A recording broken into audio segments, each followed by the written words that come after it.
மாணவர்களுக்கு இனிய மாலை வணக்கம்.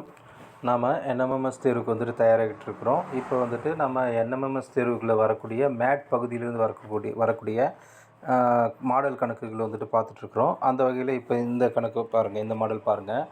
ஒரு எண் தொடர் வரிசை, சரியா? இந்த எண் தொடர் வரிசையை பாருங்கள், அப்படியே மைனஸ் ஆகிட்டே வந்திருக்கு. இந்த எண் தொடர் வரிசை என்ன ஆகிருக்கு? மைனஸ் ஆகிட்டே வந்திருக்கு, சரியா?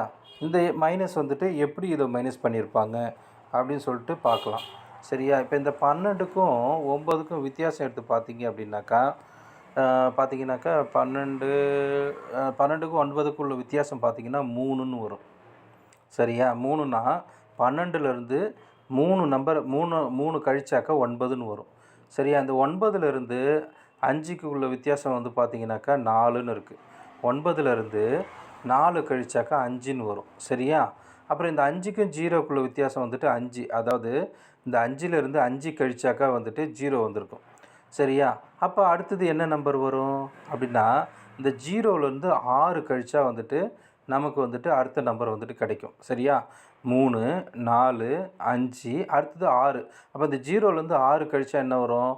-6 வரும், -6 வரும். புரியுதா இது? இப்போ வந்துட்டு இதுக்கப்புறம் நம்பர் இருக்கானா? இருக்குது இல்லையா? மைனஸில் இருக்குது இல்லையா? -1, -2, -3, -4, -5, -6. அப்போ 0லேருந்து 6 கழிச்சாக்கா நமக்கு கிடைக்கக்கூடிய மதிப்பு என்னென்னா -6.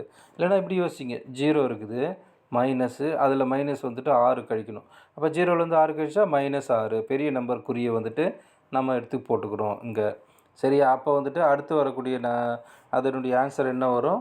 -6. இதோ இருக்குது பாருங்கள், சரியா? இந்த மாதிரி தான் வந்துட்டு இந்த இந்த எண் தொடர் வரிசை வந்துட்டு இந்த மாதிரி தான் சால்வ் பண்ணியிருக்கிறாங்க, -6ன்னு சொல்லிட்டு, சரியா? அடுத்த கணக்கில் சந்திப்போம்.